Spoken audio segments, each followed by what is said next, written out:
Berkat 12.000 ton sampah jeruk, lahan gersang dan tandus di Kosta Rika berubah jadi hutan subur.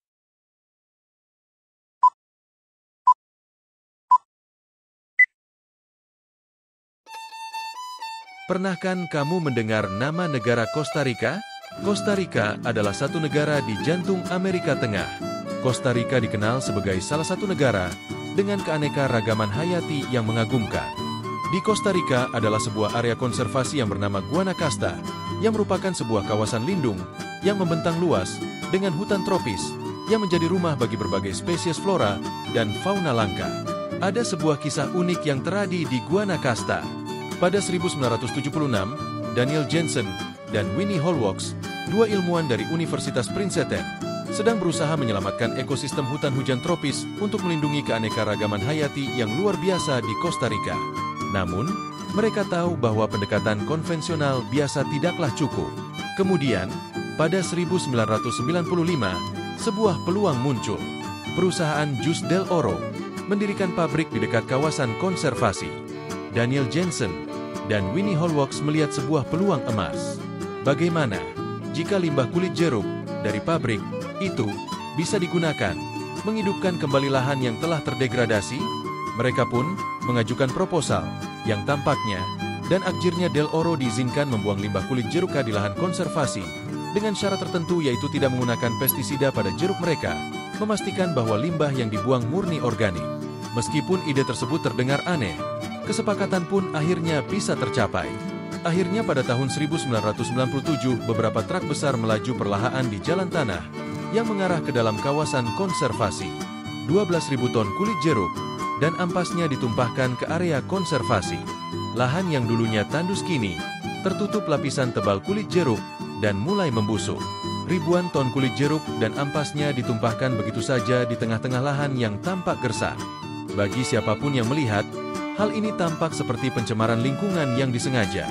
Namun, di balik semua, ada sebuah visi besar yang sudah dipikirkan matang. Sayangnya, ada perusahaan pesaing Del Oro yang tidak senang dan merasa kesepakatan tersebut tidak adil menggaungkan isu pencemaran lingkungan. Mereka mengugat Del Oro, menuduh bahwa proyek tersebut sebagai bentuk pencemaran lingkungan. Akhirnya, media lokal pun mulai memberitakan kontroversi dan menggiring opini publik menolak eksperimen kulit jeruk. Pada akhirnya, Mahkamah Agung Kosta Rika turun tangan dan menghentikan Del Oro untuk membuang limbah. Meskipun demikian, 12.000 ton kulit jeruk yang sudah dibuang tetap dibiarkan di sana dan akhirnya eksperimen ini pun dilupakan. Tidak ada yang benar-benar tahu apakah ide gila ini membuahkan hasil, hanya sekadar eksperimen yang terlupakan. Pada suatu hari di 2013, sekelompok peneliti di Universitas Princeton memutuskan kembali ke lokasi tersebut. Dengan peralatan canggih dan semangat baru, mereka ingin mengetahui apakah ada jejak perubahan dari eksperimen yang pernah mereka lakukan belasan tahun lalu. Namun, begitu mereka tiba di lokasi, kebingungan melanda. Tidak tanda-tanda tempat dan kulit jeruk. Lahan yang sebelumnya tandus dan rusak kini telah berubah total, menjadi hutan hujan yang subur dan rimbun.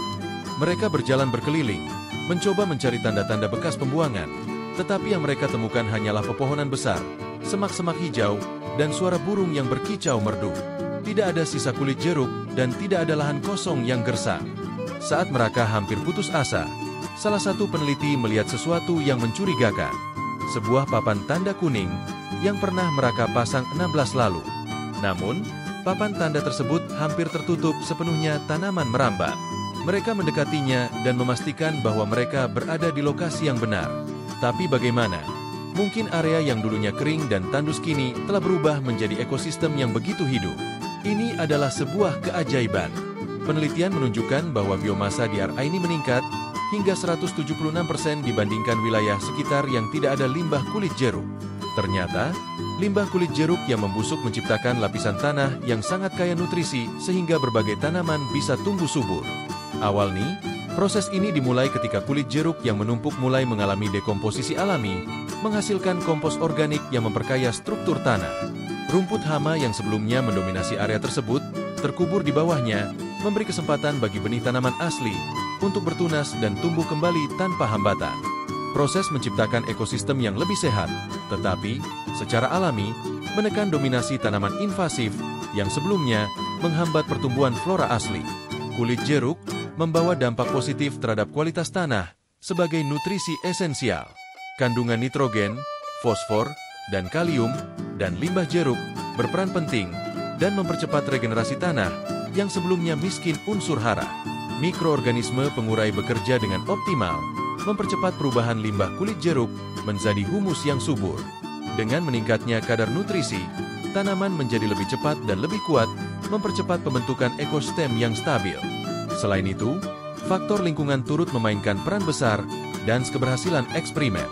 Dengan kondisi iklim Kosta Rika yang hangat dan lembab sepanjang tahun, proses dekomposisi terjadi dengan sangat efisien.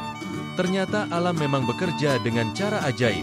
Lahan yang semula gersang dan tandus menjadi kembali hijau dan subur setelah diberi sampah dan dibiarkan begitu saja selama 16 tahun di Kosta Rika.